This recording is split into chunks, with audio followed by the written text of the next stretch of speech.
So diri ata sa ika-5 nga sugo si Ginoo. Sa kalima no, nag-ingon dire, tahura ang imong ginikanan. Kumpara sa chapter 12, Mm. o bersikulo, tahura ang imong amahan ug ang imong inahan aron magtaas ang imong kinabuhi diha sa yuta nga gihatag kanimo sa Ginoo nga imong Dios. Okay, so dinha asa kanang kanang ika-5 nga sugo si Ginoo. Nagsugo dinha nga kanang nindot kayo.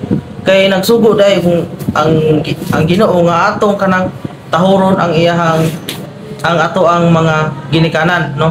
Kung kita usa ka ginikanan makadungog tan ini, lipay kay ta kay naa day sugo ang Ginoo nga ipatahod ta, no? Mahimo mo tang mga ginikanan. Si kuya ginika nanamo ni anak.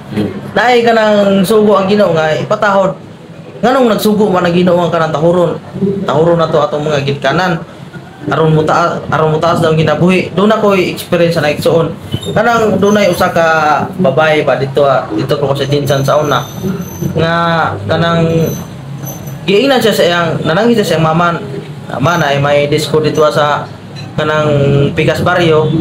Mukuyog sa ako ang kanang mga amiga, mga barkada kay may lapod malingaw ko. Giingnan siya sa mama nga ayaw nakatulog nang sayo kay gabi na karon ya atong agianan din ang gitngit kina kasagingan. Ya wata ka balo babae biya kang dalaga na. Wata ka balo na yung mga rapist nila mamira sa imo ha. Muna nga di mi musugot tulog og sayo. Amo to nga natulog mo ang iyang anak ning tuman kunuhay rapod. Pero pag pangatulog na sa iyang ginikanan ning sibat unsay nahitabo pagkaugma patay. Nakita na lang to sa sagingan nga wa na.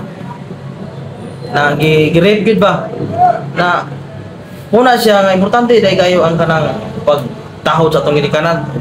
Basta maayo lang na ang kanang ipabuhat sa atong ginikanan gisugo ato gila siyang tumanon kay kato siya ganong niingon ang Biblia nga mutaas ang imong kinabuhi kung imong tahuron ang ginikanan.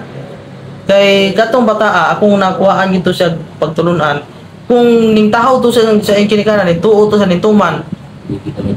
Di gito siya mamatay sa ato pa madugangan pa ang kinabuhi mutaas pa ang kinabuhi kay wa man siya namatay kay iya mangituman ang ginikanan pero kay wa man niya gitahod ang ginikanan wa man niya gituman unsay nitabo siya ning mubo namatay dito ra tama niya kinabuhi pero kung yang gituman ni taas to yung kinabuhi muna siya nga kita kung natay mga anak tudluan yun nato tong mga anak nga